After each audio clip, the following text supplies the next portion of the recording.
I would like to talk about some main ideas of research of economic governance.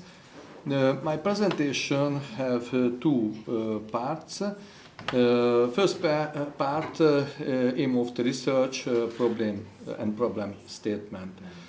The integration of the European Union is constantly evolving and changing. Step by step, the integration process in the field of economic integration is becoming more and more widespread. However, linking the national economies into a single system through economic integration is not without its many economic and regulatory problems.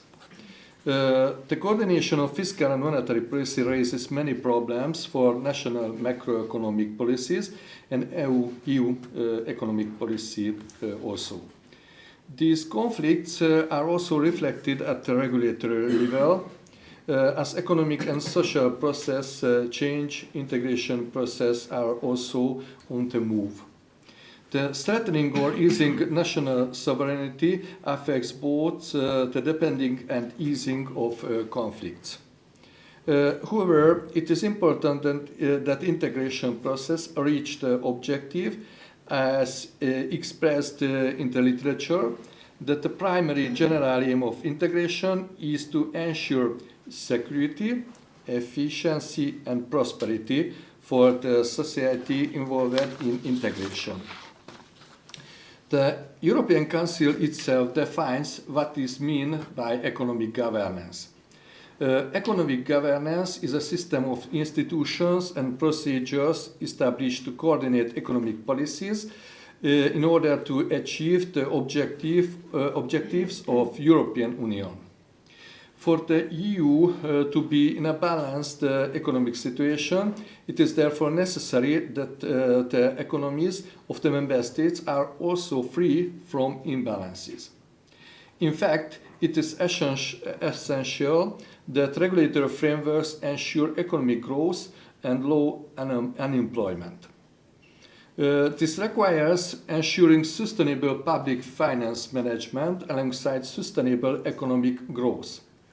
The regulatory framework that ensures this has an impact on the macroeconomic policies of individual member states, that is both in monetary policy and in fiscal policy.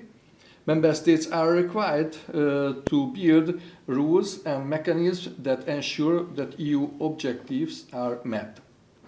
At the same time, this naturally limits the economic policy of the member states, so that the responsibility remains with the national economic policy makers, since it is member state that is responsible for the well-being, economic and social development and the performance of public tasks of the society concerned. Hence, the disputes rise over the use of economic governance instruments. The situation is further complicated by the fact that member states with different levels of economic development participate in the Union and are therefore characterized by different economic and social priorities. EU resources are helping to solve the problems, but there is still a long way to go for individual Central European countries to achieve the economic development of Western European societies. The next part, scientific research and the structure of the book. An important question for the Central European countries is therefore how EU regulation affects their domestic fiscal and monetary arrangements, whether they are fully compliant with EU regulations, and whether they can meet the expected macroeconomic standards in their monetary and fiscal policies. From this perspective, the book examined fiscal and monetary regulation in 7 Central European member states and in one state in terms of the challenges this regulation poses for the Serbian state if it wishes to become a member of the European Union. The book is divided into two main parts, the fiscal policy section and the monetary policy section. These parts are divided into chapters. Each chapter is preceded by an analysis of EU legislation. Within the fiscal policy section, the book covers three main chapters: the definition of sustainable fiscal frameworks, subsidy policy issues, and taxation issues. In the second part on monetary policy, a number of research issues are also addressed, such as introduction of the euro, the banking union, and the monetary aspect of crisis management.